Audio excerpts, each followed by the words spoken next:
le développement, l'éducation,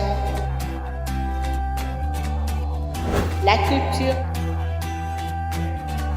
et la société. Politique, le développement, l'éducation, la culture. Très bien. Merci beaucoup. Je vous dis bonjour. Bonjour à tout le monde. Bonjour chers compatriotes. Bonjour chers téléspectateurs. Bonjour vous qui aimez ce magazine. Bonjour ici à Kinshasa, dans les provinces et dans les environs. Merci beaucoup de nous recevoir dans vos maisons après une semaine. Finalement, nous sommes encore là avec tout ce qui nous intéresse comme la RDC. C'est comme je vous ai toujours dit que la RDC, c'est notre mère. Elle nous intéresse. Elle, nous devons porter beaucoup d'attention auprès d'elle parce qu'elle, elle compte beaucoup sur nous. Alors, ce matin ici, nous allons échanger encore avec vous autour de ce magazine Jeunesse d'avenir débat. Voilà, aujourd'hui, nous allons parler parce qu'il ne manque jamais de choses à parler. Hein, Mingi, et puis, mais nous n'allons pas parler pour parler. Nous allons parler pour apporter les solutions. C'est comme je vous ai toujours dit que nous avons trois types de personnes. Ceux qui posent des problèmes, ceux qui constatent et dénoncent, mais il y a aussi une catégorie de personnes, eux, cette fois-là, ils sont ceux-là qui apportent des solutions aux problèmes que plusieurs ont posés et d'autres ont dénoncés. Finalement, ce matin ici, nous avons une tranche auquel nous allons échanger autour de quelques 45 minutes avec deux jeunes parce que finalement on a écouté aussi vos suggestions. Vous avez finalement demandé à Jeunesse d'avenir et débat de pouvoir aussi parler des faits de société, de tout ce que nous avons comme dépravation des mœurs, la gangrène, tout ce qui se passe à gauche et à droite. Et finalement, on a voulu que nous puissions nous entretenir un peu autour de cela. Alors, nous allons parler aujourd'hui de quoi? La thématique d'aujourd'hui, c'est la dépravation des mœurs dans les communautés congolaises. La dépravation des mœurs. Vous savez déjà dès l'entrée des jeux, vous-même vous pouvez voir, constater que finalement, c'est comme si il y a quelqu'un qui est en train de maudire, excusez-moi, les Congolais quelque part, parce qu'on ne comprend pas. Qu'est-ce qui se passe? Pourquoi cette inversion des valeurs? Pourquoi finalement même les mineurs, les jeunes, c'est là qui ont la crème, l'espoir, l'avenir de demain, finalement on constate des faits macabres, des faits obscènes, finalement sur la scène nationale. Partout ici à Kinshasa, même dans toutes les provinces, finalement les mœurs se sont bafouées. Les interdits sont relégués en avant-plan. Quand vous prenez sur la médiocrité, on veut vous éteindre, on veut vous étouffer. Quand vous voulez parler de ce qui est juste, quand vous voulez dire ce qui est vrai, on vous dit, ben non, vous devez disparaître. Tout ce qui est mauvais, tout ce qui n'est pas bon, tout ce qui est contraire à la bienséance, c'est ce qu'on relègue en avant-plan. C'est ce qu'on promouvoit. Mais l'excellence, mais la méritocratie, c'est ce qu'on combat jusqu'à son dernier retranchement. Finalement, ce matin, j'ai avec moi des jeunes. Ils sont des étudiants, on va parler avec eux, on va échanger autour de cette dépravation de mœurs. La dépravation de mœurs dans toutes les communautés congolaises, chez les adultes, chez les mineurs, au milieu de travail, là où il y a la culture, là où on apprend, dans le milieu éducatif. Et bien, avec ces 45 minutes, comme je le disais, on va échanger. Alors, à ma droite, j'ai monsieur Pinda Eric. Lui, il est étudiant. Alors, vous allez comprendre qu'aujourd'hui, je n'ai reçu que des étudiants. Cette semaine ici aussi, je vais aller avec les étudiants parce que ce sont les amis que je côtoie souvent. Et finalement, j'aime beaucoup les étudiants parce qu'ils ont la crème. Et parmi les étudiants que moi je côtoie, il y a ceux-là qui ont l'avenir du savoir. Et vous allez les découvrir ce matin avec la semaine. Je crois que le dimanche encore, nous aurons encore d'autres étudiants. Nous allons parler avec eux toujours au sujet autour de cette dépravation des mœurs. Donc je disais, il s'appelle Pinda Eric. Lui, il est étudiant à l'Université pédagogique nationale dans la faculté de sciences politique et administrative. Il est en première année de licence, donc au deuxième cycle déjà. Je me tourne pour lui dire bonjour, monsieur Eric. Bonjour, monsieur l'assistant. Je vous appelle assistant parce que vous et moi, nous avons un centre d'intérêt commun. Merci. Je ne sais pas si vous avez une autre casquette, mais bon, En tout cas, merci beaucoup de m'avoir invité. Merci beaucoup, cher ami. Vous comprenez déjà que ça réveille et puis ça reflète l'esprit de l'humilité et de la gratitude.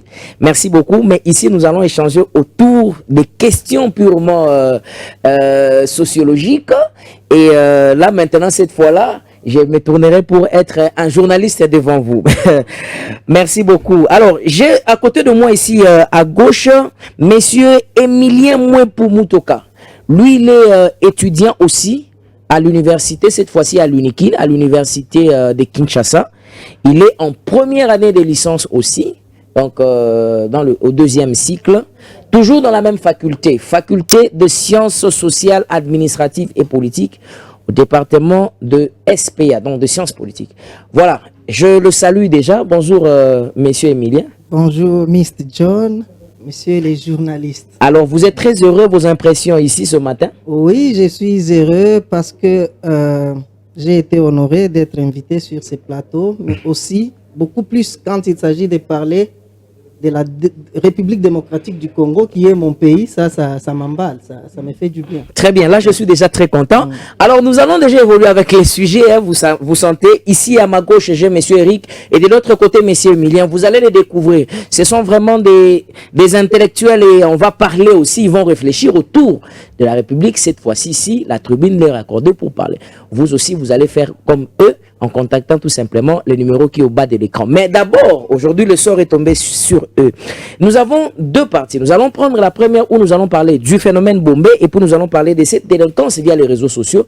Et puis, pour la deuxième partie, nous allons parler finalement de la délinquance sexuelle qui se met et qui se fait parfois, qui tire ses origines aussi parfois dans les réseaux sociaux et tout ce que nous constatons comme fait macabre au niveau de mineurs et ainsi de suite. Voilà, on va parler un peu autour de ça.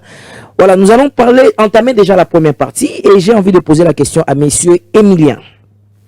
Cette fois-là, je veux un peu savoir, monsieur Emilien, après ce que vous voyez. Vous voyez, les jeunes se comportent mal. Vous voyez la dépravation de mœurs. Vous voyez ce qui se passe. On déplore des choses un peu. À l'époque, ce n'était pas comme ça, l'inversion des tendances. Donnez-moi un peu dans 30 secondes ou dans une minute, qu'est-ce que vous voyez, comment vous voyez ce tableau-là et comment vous voyez notre pays actuellement? En tout cas... vous avez 31 minutes pour répondre à ces questions. Moi, je pense que il est possible pour tout le monde de constater ce qui se passe sur la place publique. Oui. Vous venez notamment de parler du phénomène Bombé, de la sexualité irresponsable, de plusieurs autres méfaits qu'on est en train de constater en République démocratique du Congo en général et en particulier dans la ville de Kinshasa, ville dans laquelle nous sommes en train de vivre. Ok. Alors, quand vous parlez par exemple du phénomène Bombé, puisqu'on parle du phénomène Bombé, oui. Est-ce que vous pouvez connaître d'où vient cette influence et exactement cette influence de la drogue là, Bombé là, vient d'où? Qui influence ça? Qu'est-ce qui fait? Ça vient d'où? Vous pouvez un peu nous donner l'origine en tant que aussi c'est lui qui est scientifique, évidemment. Bon, moi personnellement, je n'ai jamais touché au Bombé. Oui. Je n'ai jamais vu les Bombés. J'entends parler du Bombé et je vois les dégâts du Bombé. Les dégâts que ça pose, oui. Que ça pose dans les physiques et les psychos des jeunes gens. À part les jeunes, il y a aussi des adultes qui prennent ça. Oui, oui, même les adultes. Les responsables, tout ça. Et quand vous me demandez de savoir ça vient d'où, moi je pense qu'ici, je ne vais pas dire que ça vient de la jeunesse elle-même. Je vais dire que ça vient de l'irresponsabilité ou de la démission même de l'État. J'accuse l'État dans ça parce que c'est à l'État de réglementer. Donc vous estimez que l'influence provient de l'État? De l'irresponsabilité. Une certaine dose d'irresponsabilité des gouvernants. Ok. Oui, parce que quand il y a quelque chose qui entre sur le territoire national, un État responsable, un gouvernement responsable doit nécessairement savoir qu'est-ce qui est entré sur son territoire national et qu'est-ce qui sort. Et c'est quoi son utilité? Il y a l'OCC, il y a la DGM, il y a tout ça. Tous ces services-là sont là pour répondre aux besoins d'intérêt général. C'est que déjà, quand on parle de l'État, on fait recours à ces missions. L'État a une mission qui est traditionnelle ou régalienne, celle de la protection des personnes et de leurs biens. Très bien. Est-ce qu'on peut d'abord se limiter par là? Comme ça, je vais donner la parole aussi à votre collègue, monsieur Eric Mpinda. Est-ce que, en quelques lignes aussi, vous avez 2 minutes comme lui, il en a pris. Est-ce que vous pouvez nous dire l'influence là de cette histoire bombée? Parce que lui, il a avoué, il n'a même jamais vu ça. Atikala kosi mbangote même comme on a opété. Ngape na tikala ta comme on a otata kosi mbangote. Na habité ça en forme nini, ça en forme kaka. Bon, on a habité. Alors maintenant, j'allais poser la question à l'assistant ici. Est-ce que vous pouvez nous dire ça vient d'où? Lui il a dit l'irresponsabilité quelque part de l'État parce que l'État n'assure pas sa force en tant que Léviathan, en tant qu'État sur ses fonctions régaliennes et traditionnelles. Vous partagez le même avis? Bon, merci beaucoup d'abord pour la parole. Comme lui, je ne dirais pas d'où ça venait avec précision. Mais dis-moi, il faut savoir une chose. Aujourd'hui, nous parlons du Bombay. Hier, c'était, je crois, les chanvres. Et on ne sait pas demain, ça sera quoi. Supunatolo, whisky, là, tout ça. Je voudrais dire qu'il y a des gens qui sont là et qui, du jour en jour, développent une intelligence, mais seulement une intelligence au service du mal. Parce qu'aujourd'hui, on peut s'atteler sur les phénomènes bombés. Ça ne finira pas. Comme qui dirait, on peut arrêter un voleur, mais on n'arrêtera jamais le vol. On peut considérer ça comme un fait des sociétés, mais un fait qui va en mal. Vous voyez? Et donc, la responsabilité, j'irai tout droit au but. La responsabilité, je pense qu'elle revient à l'État. Donc, comme Emilien l'a dit aussi. Parce que la question qu'il faut se poser dans ce sens-là est que pourquoi et qu'est-ce qui pousse à ces gens-là qui, hier, ils avaient les chanvres, aujourd'hui, c'est les bombés, et demain, je ne sais pas, ça sera. Qu'est-ce qui leur pousse justement à pouvoir développer l'intelligence pour fabriquer des toxiques, donc des substances toxiques. Toxiques, exactement. Voilà. Parce que ça nuit le corps. Mais puisque vous dites ça, directement, je suis tenté à vous poser aussi la question de savoir quelle est la motivation, particulièrement des jeunes. Les jeunes sont motivés à quoi? Pour prendre ça, parce que en quoi ce que vous dites, c'est toxique. C'est là où je vais arriver. Voilà. Aujourd'hui, il y a des gens qui, par manque à faire, vous voyez, lorsque vous êtes jeune et que vous n'avez rien à faire, vous êtes là. Le fainéantisme. Voilà. Ouais. Mais surtout, pas le fainéantisme, parce que dedans, il y a une responsabilité. Les chômages, en fait. Les chômages, surtout. Toujours l'État. Vous chômez et que vous n'avez rien à faire, et du coup, vous développez ces genres Est-ce que vous estimez que parmi ces jeunes-là aussi, il y a ceux-là qui ont étudié et qui prennent ça? Justement, il y en a. Parce que les chômeurs, ce n'est pas seulement ceux qui n'ont pas étudié. Vous savez, il y a une différence entre un riche et un pauvre. Parce que je vais aussi arriver à la pauvreté. D'accord. Quand vous êtes riche, vous raisonnez peu, mais vous raisonnez bien. Peu, mais bien. Et quand vous êtes pauvre, vous raisonnez trop, mais en mal. Vous voyez? Vous raisonnez trop, mais en mal. Vous allez développer des intelligences qui vont vous nuire. Voilà. Et c'est ce qui arrive à cette jeunesse par le manque d'occupation, par manque de travail. Justement, ils sont là, ils développent des mauvaises idées juste pour trouver, bon, pour ne pas s'ennuyer, je peux dire. Exactement. Et donc, c'est la responsabilité de l'État. Et là, l'État a encore failli parce que justement, nous sommes dans un pays, c'est que nous sommes dans une famille.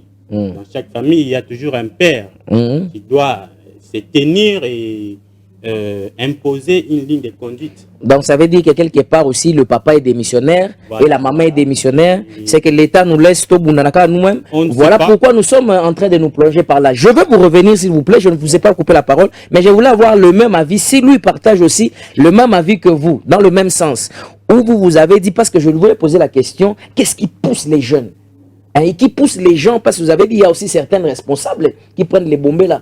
En quoi c'est que lui dit? Il dit d'ailleurs que c'est une intelligence, mais au service des mal. Donc, vous êtes intelligent, mais pour développer les mauvaises choses. Congolais, mais les Mindele, ils sont intelligents pour développer des bonnes choses. Mais nous, on développe des choses qui nous nuisent nous-mêmes. Alors maintenant, la question que je voulais savoir, c'est qu'est-ce qui pousse la plupart des jeunes à boire ça? Alors que c'est mal. pour seulement se tenir debout pour dormir ou comment? En tout cas, c'est pas seulement pour se tenir debout. Moi, je pense que ce qui pousse toutes ces personnes qui prennent les bombés à le prendre ou carrément qui se droguent, ce n'est pas seulement, comme le dit mon frère Eric, l'aspect des manques à faire. Ça, c'est un aspect important qu'il faut considérer, le manque à faire. Mais moi, je pense qu'il y a lieu de classifier ça en quelques composantes qui peuvent constituer notamment le chômage et le goût de la découverte. Vous voyez, de la découverte de mauvaises choses, évidemment. Oui. Ouais. Vous voyez, quand quelqu'un est né, l'homme naît et il a des étapes de la vie. Nous avons notamment, bon, pour le cas des adolescents, quand quelqu'un devient adolescent, il y a un développement physique et sexuel peut-être aussi. Oui. Alors, sur le plan cognitif, ça lui pousse à avoir une certaine pensée de soi-même. Voilà. Il commence à s'estimer, il commence à croire qu'il connaît. Voilà. Il commence à avoir valoriser. besoin de se valoriser et de découvrir. Alors, dans la jeunesse, vous pouvez trouver quelqu'un qui ne prend pas ces histoires-là. Dans les quartiers, on lui dit Azalaramboya, donc Azazoba. Voilà, donc Afongwa Mate, Azayuma. Voilà. Alors, pour ne pas mériter les Yuma, quelqu'un s'est dit, bon, comme j'ai vu ça sur Facebook, quelqu'un dit, bon, donc il y en a, mais finalement, il y en a qui prennent les bombes. Mais c'est maintenant un fléau qui s'intensifie. Oui. Vous comprenez maintenant. Alors Oui. moi je vous pose la question. Oui. Qu'est-ce qu'on peut faire pour arrêter ce fléau-là? Parce que ça s'intensifie, pardon. La personne même qui n'en voulait pas, il commence à dire, comme vous disiez là, c'est extrêmement grave. Bon, je ne sais pas si vous voulez qu'on parle des remèdes à ça. Comment arrêter d'abord, avant qu'on y arrive au remède? Comment arrêter? Comment interrompre? C'est une pression. Oui. Finalement, on risque de voir ça même dans nos autorités. C'est compliqué. Heureusement que c'est un phénomène qui peut toutefois s'arrêter si seulement il y a une volonté dans les chefs, d'abord de l'État, dans les chefs des parents et dans les chefs des individus eux-mêmes qui peuvent être jeunes ou adultes qui prennent ça. Alors, moi, je pense que d'entrée de jeu, bon, je ne sais pas si ça va déranger les autres, moi, je pense que l'État doit chercher à se prendre en charge. En parlant de ça, déjà, je voulais vous demander aussi les mesures préventives, évidemment, Oui. que l'État peut prendre, Oui. les mesures de prévention que l'État peut mettre en application, évidemment, pour pousser à adapter à ce que cette drogue-là puisse être supprimée. C'est ça. Oui. On dit mieux vaut prévenir que guérir. Exact. Donc, l'État a besoin de développer une politique, ce qu'on appelle en sciences politiques, les économistes aussi aiment dire ça, la loi des reins. Ouais. Donc, vous développez une certaine politique publique avant les méfaits. Même s'il y a déjà, comme nous les constatons, il y a déjà des méfaits, l'État a besoin de commencer en amont. Donc, chercher à arrêter ces robinets-là de sources et de drogues, puisqu'on ne peut pas parler que de bombés. Je vois des bouteilles compliquées là, où il y a des liqueurs. Quelqu'un peut prendre seulement une petite dose comme ça, il est calé. Exact. Alors, ce que je peux dire, l'État doit, pour le cas de l'alcool, l'État doit fermer toutes ces usines-là. Très bien. Oui. Très bien. Merci beaucoup. Je me souviens de Montesquieu. Il disait toujours que l'État, en tant que Léviathan, il faut pouvoir avoir des mesures futurologiques. Ouais. Ça veut dire prévenir pour ne pas constater des dégâts. Ça veut dire qu'est-ce qu'on doit faire en amont pour ne pas regretter après. Et je salue la pensée de Montesquieu. Je crois que vous le voyez aussi, les esprits sur ce plateau ici. Et nous sommes de ceux-là qui perçons et entrons dans cette philosophie. Alors, pour clore cette partie, si vous aussi, vous avez quelques minutes, Monsieur Pinda, dites-nous un peu quelles sont les mesures de prévention, les mesures préventives que l'État doit mettre en application de façon à ce que ceux-là qui sont adaptés à cette histoire de la drogue puissent renoncer ça finalement. Comme je vous l'ai dit dans ma première intervention, on ne peut pas arrêter la toxicomanie. La toxicomanie va continuer parce que justement, elle a existé avec la société, mais il faut penser à réduire les conséquences. Vous voyez?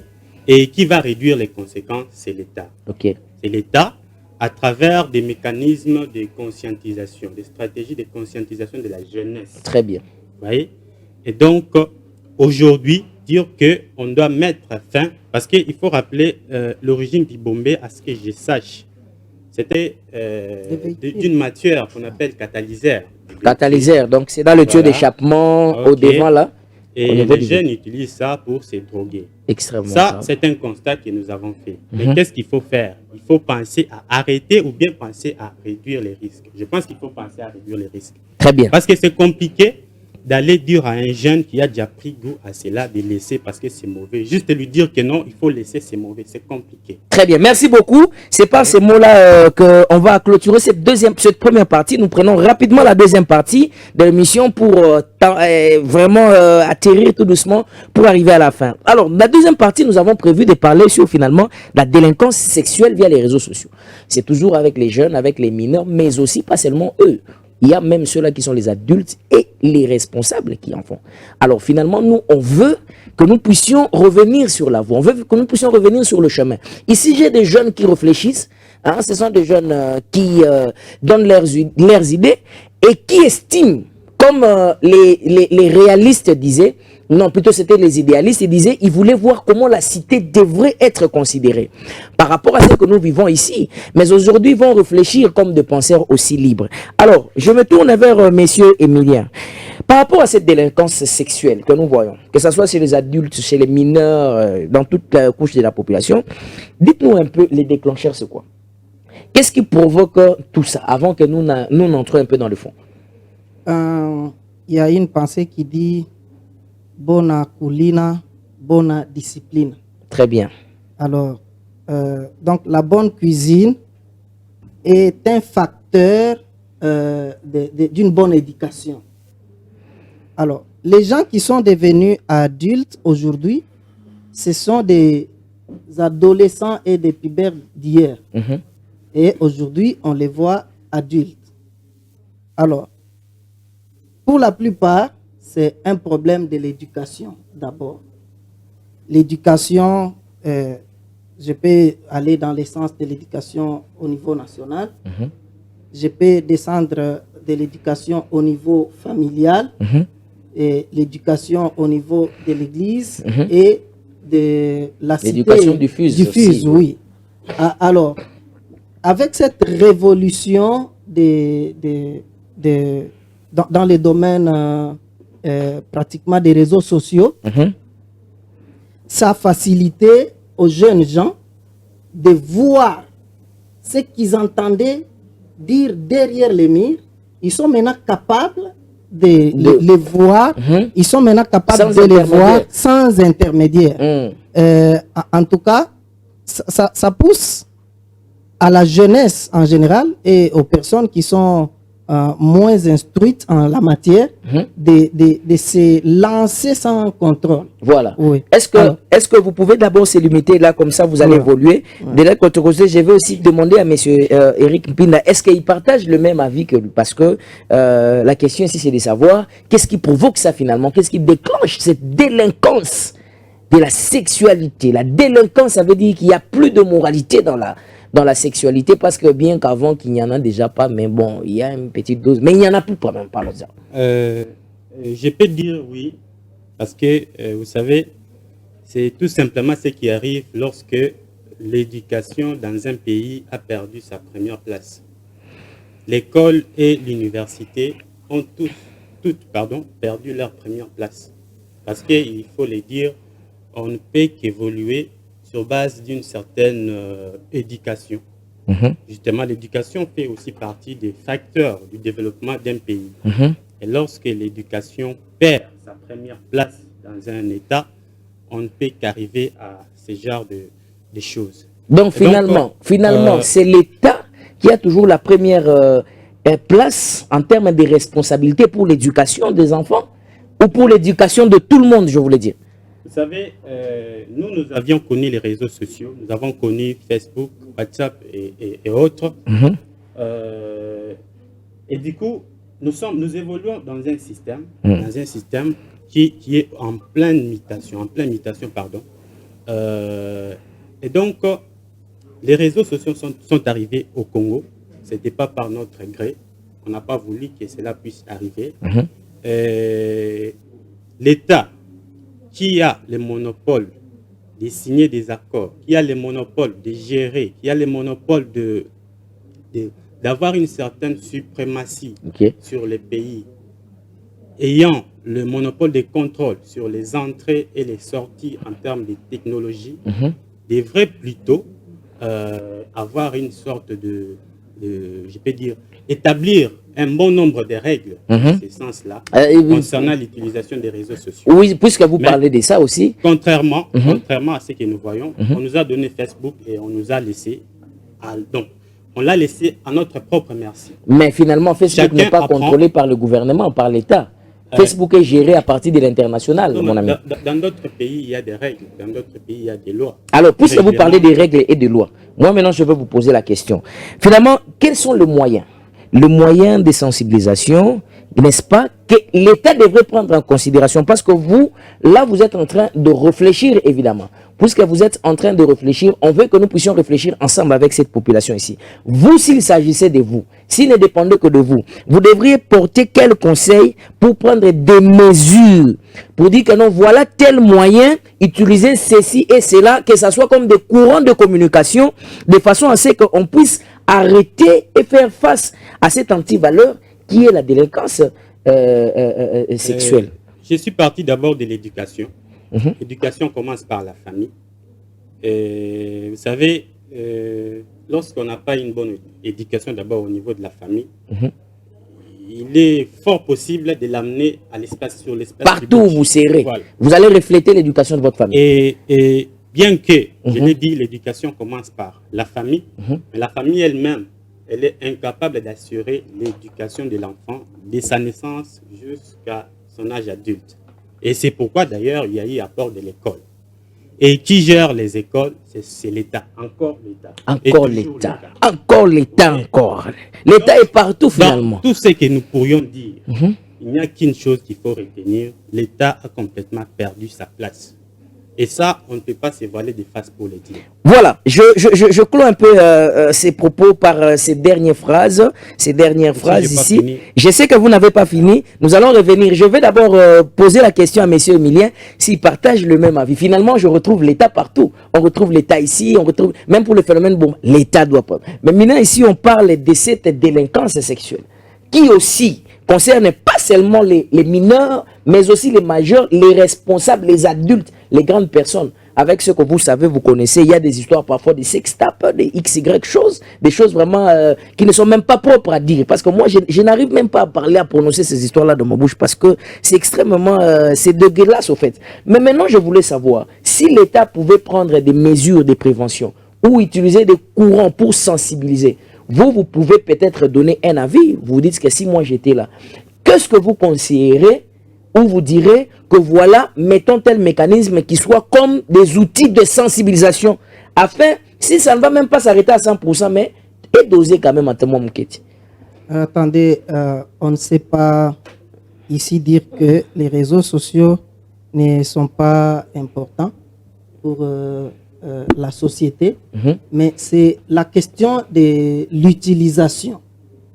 Il y a l'aspect de la réglementation en termes de principes, de garde-fous qui n'est pas efficace au niveau de l'État. Mais moi, je pense que l'aspect éducation doit beaucoup plus peser dans ça. Pourquoi aspect éducation et comment? L'éducation a failli dans notre pays.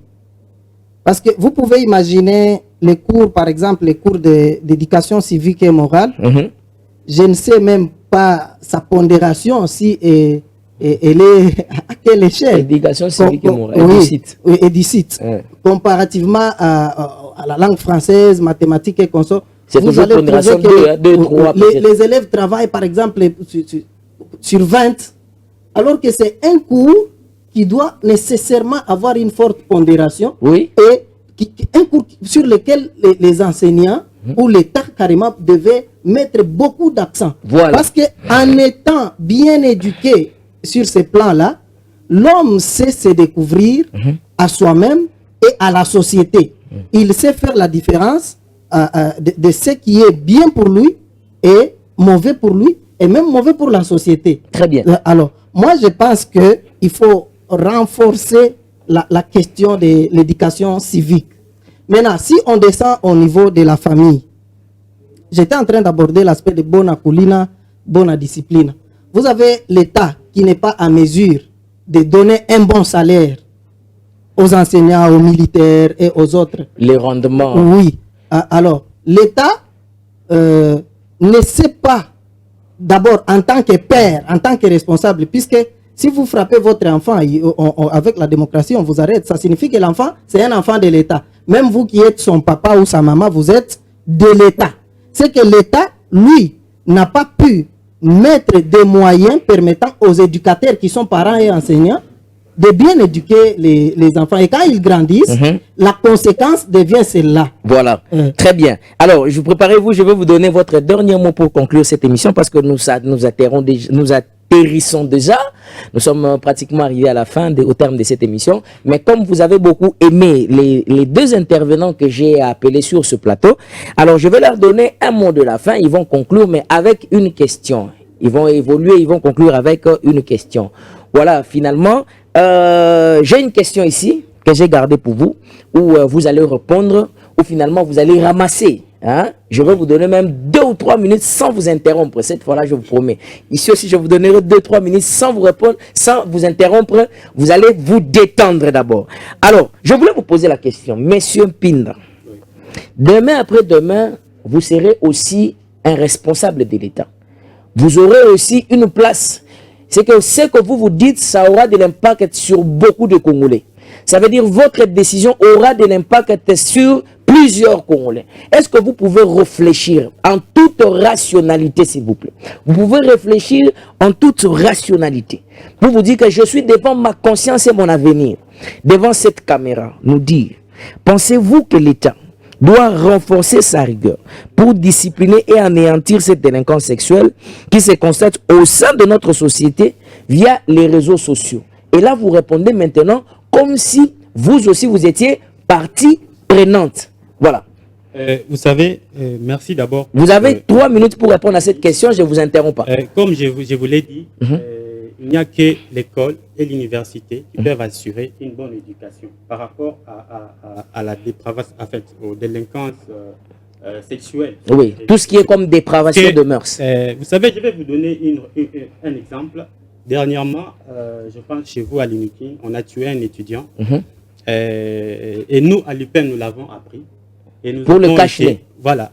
Nous avons été prêts à marcher. Pourquoi? Parce qu'on a tué un étudiant. On ne s'est pas demandé, il est de quelle tribu, il est d'où, mais seulement parce qu'il est un étudiant tué. Et nous avons été prêts à marcher. C'est pour vous dire que déjà, l'université combat le tribalisme. C'est aussi une antivaleur.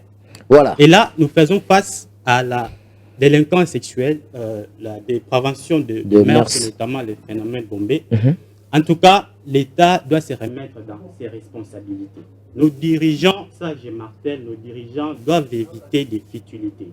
Il est fort dommage que certains leaders, des leaders dans leur domaine, il y a des leaders politiques, sociaux et j'en passe, qui devraient servir d'exemple, qui devraient s'atteler beaucoup plus sur l'avenir du pays, parce qu'il faut le dire, l'avenir c'est la jeunesse. Mais aujourd'hui, la jeunesse est en train de passer totalement à côté. Et ces leaders-là, parce que la plupart des jeunes ici à Kinshasa sont dans certaines organisations. Il y en a qui sont dans l'église, il y en a qui sont, même ceux qui prennent les bombées, ils sont dans des églises aussi, ils sont des modérateurs, ils font des histoires, tout ça. Et ces leaders-là, les leaders de nos églises, les leaders de nos partis politiques, au lieu de s'atteler beaucoup plus sur l'aspect éducation, et ils sont là pour se faire des guerres, des postes et consorts. Conclure maintenant. Parfois même, ce sont eux-mêmes qui sont à la base. Qui commettent des scandales sexuels, comme dernièrement on l'a vu, plusieurs fois d'ailleurs. Et donc, moi je dirais que, en tant que dirigeant, il faudra faire appel à la conscience. C'est votre conclusion, votre mot de la fin, oui. je n'ai pas encore fini. Oui. Il faut faire appel à la conscience parce que les pays nous appartiennent tous. Très bien. Nous savons tous que l'avenir, c'est la jeunesse. Très et bien. nous ne devrions pas nous limiter seulement à ces simples discours. Qu'est-ce que vous demandez aux dirigeants pour la jeunesse? Accompagner avec des mesures concrètes, notamment en renforçant les systèmes éducatifs. Et là, j'ai toujours insisté sur la réforme de notre système éducatif. Très bien. Qui englobe 20 ans, mais à la fin de 20 ans, les Congolais, toujours incapables de se créer même, de fabriquer même un cure-dent. C'est déplorable d'ailleurs. Je vous proposerai, si vous voulez, qu'on revienne sur les systèmes éducatifs même. Très bien, on va y revenir. Merci beaucoup mon ami, c'est par là que ces mots clôturent ces propos. Alors, je vais aussi accorder la parole. Vous avez suivi, hein, les Congolais, vous n'êtes même pas capables de fabriquer même un cure-dent. À part les colorants, les jus là qui dérangent, qui détruisent les gens. C'est extrêmement grave. Et les cirages. Moi, on a ici na biochimie, bah foutez-les, bah mon, bah dépenser biloko belé. 18 ans à retard pour ça la cirage, kaka. Vous trouvez vraiment que c'est un état sérieux? Après, on a évolué, on va. Un enfant qui finit en biologie, chimie. L'État fait avec quoi? Avec cet enfant. En littéraire, 18 ans après, mes parents baboni mbongo. Mais elle est à 18 ans sur d'autres cieux. En Allemagne, en Irlande, par-ci, par-là, au Canada, en France. 18 ans après, vous avez un docteur. Nous, ici, il faut consacrer sa avenir, il faut consacrer tout son avenir. On nous vole même l'avenir. En nous boostant avec des histoires. Est-ce que vous, en tant que jeune, vous ne pouvez pas prendre cette conscience? Vous ne pouvez plus vous lever finalement. Tout ça,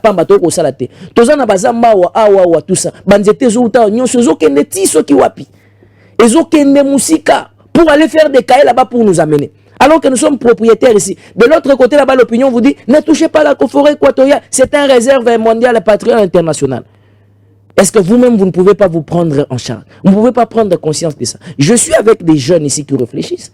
Et je vais donner la parole comme mot de la fin à notre ami Emilien. Lui aussi, il va conclure avec ces mêmes propos pour nous donner finalement le briefing de ce qu'on a parlé ici autour de la délinquance sexuelle, la délinquance, l'utilisation des réseaux sociaux, comment les gens doivent l'utiliser. Vous avez cette dépravation des mœurs, vous avez tout ce que j'avais dit au début là. Les mauvais est promovu, les bons sont enterrés.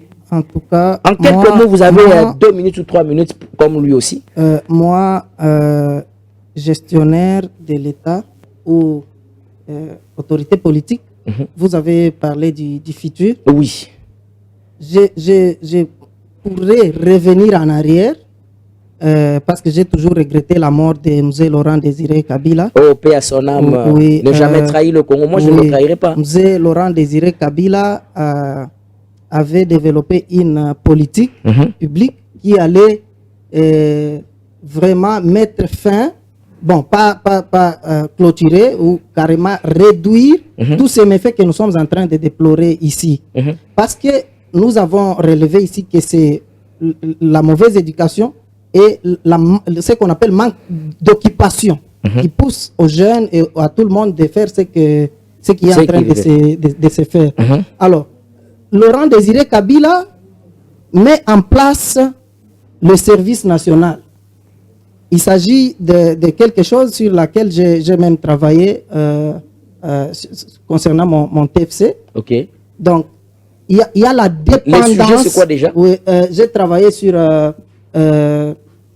la relance du service national comme facteur de l'indépendance alimentaire en République démocratique du Congo. Très bien. Quand quelqu'un est affamé, on dit ventre creux, l'homme n'a point d'oreille. Même quand mon frère Eric aborde l'aspect de la sensibilisation, de tout ça, si vous sensibilisez les gens qui sont affamés, vous sensibilisez les gens qui ne sont pas occupés, les gens qui chôment, vous prêchez dans les déserts. Donc il faut d'abord récupérer ces gens-là. Il faut récupérer ces gens-là. Okay. Donc cette politique a été déjà mise en place. Il est question de fouiner dans les passés et faire quelque chose. Donc relancer le service national, puisque dans le service national, on forme les gens au patriotisme, à l'éducation civique, morale, le travail, l'esprit de créativité et tout ça. Et cette jeunesse qui deviendra demain responsable doit être aujourd'hui occupée et être capable de constituer une main d'œuvre pour l'État congolais. C'est pourquoi moi je pense que les dirigeants d'aujourd'hui, s'ils ont besoin de mon conseil, ils ont besoin de mettre l'accent sur les services nationaux, l'argent qui est en train de sillonner dans leurs poches là, ils achètent des villas par-ci, ils achètent des villas par-là. Donc, le détournement, il coûte $500, un million. Quelqu'un qui a volé dans le quartier, on va le mettre dans un cachot très sale. Mais quelqu'un qui a volé 2 millions, qui tue toute une nation, il est en résidence surveillée, il a besoin de l'honneur, il a besoin de l'honneur aussi. L'argent qu'ils sont en train de détourner là, c'est l'argent qu'ils doivent mettre au service national pour que la relance agricole soit réelle. Okay. Et je voulais encore aborder un aspect qui dit, nous avons des lacs qui nous entourent.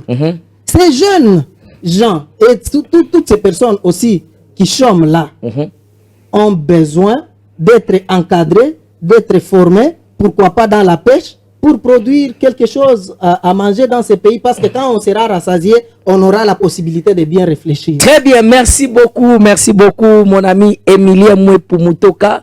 Lui, il est étudiant à l'université de Kinshasa, à la faculté des sciences sociales, administratives et politiques, mais au département des sciences politiques. Vous avez écouté ses réflexions, il est en première année de licence, et finalement, ils seront déjà, ce sont les fruits que l'université produit pour jeter dans le marché, finalement le marché d'emploi. Mais il faut les récupérer vite, parce que si vous le laissez, ça sera extrêmement grave. Il risque d'aller donc voir le Bombé, ça sera pas bon. Alors finalement, à ma droite ici, j'ai monsieur Pinda Eric. Lui, j'étais avec lui. Vous avez senti la grandeur dans sa réflexion.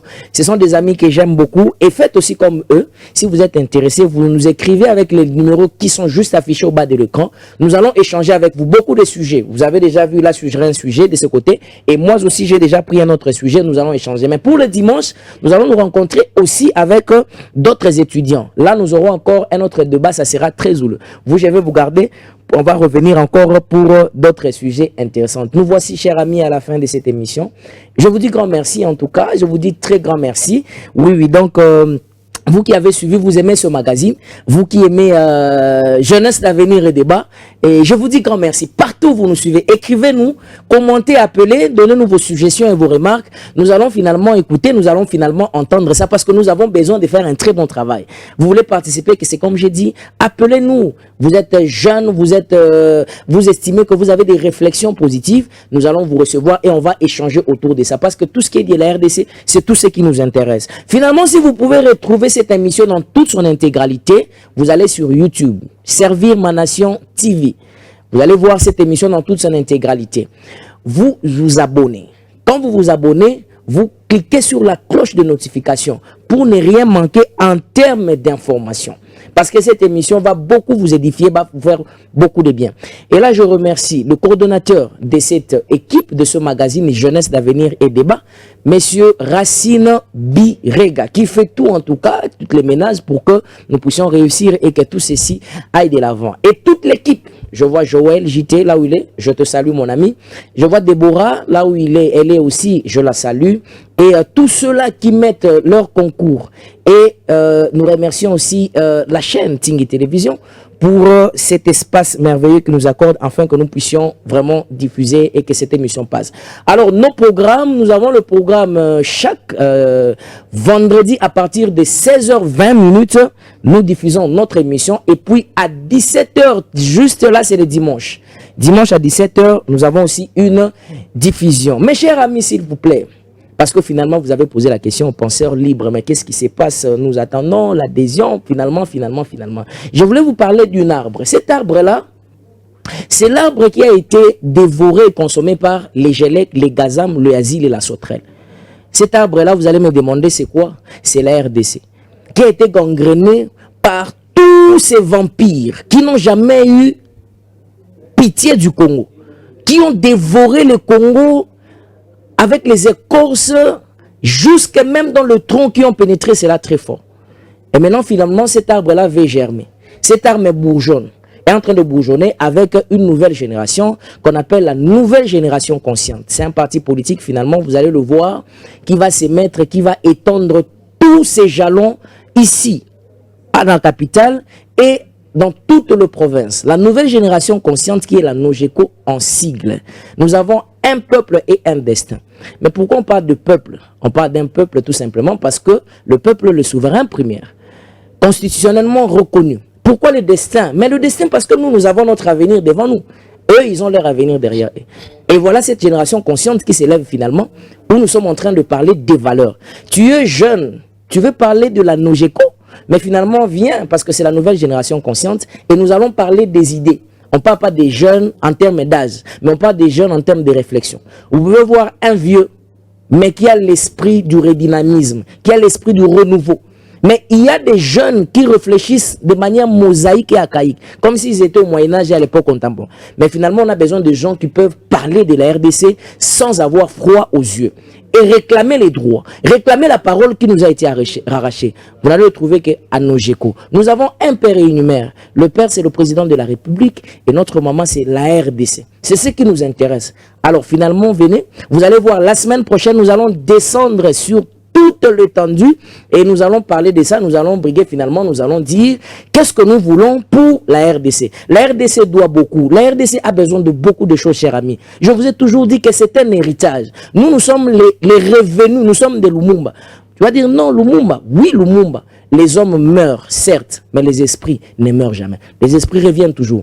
Parce que Lumumba était prêt à sacrifier ce pays. Lumumba était prêt à donner tout de lui, à se donner comme en holocauste et en offrande pour ce pays. Est-ce qu'il y a aussi aujourd'hui des jeunes? Ici à la Nogeco, on vous dit évidemment, il y a des jeunes qui sont prêts à donner leur vie au prix même du sacrifice de leur propre vie. Alors je vous invite, si vous êtes désireux, vous avez des ambitions, tu tournes à gauche, à droite, tu parles, viens à la place et pour tout le monde. En tout cas, on va vous recevoir sans beaucoup de problèmes, sans beaucoup d'efforts. Nous n'avons pas seulement besoin du nombre, mais nous avons besoin de ceci. Je ne vais pas parler du tibia, mais je vais parler de ceci. Et donc, merci beaucoup, très chers téléspectateurs, vous qui nous avez suivis partout, en tout cas partout.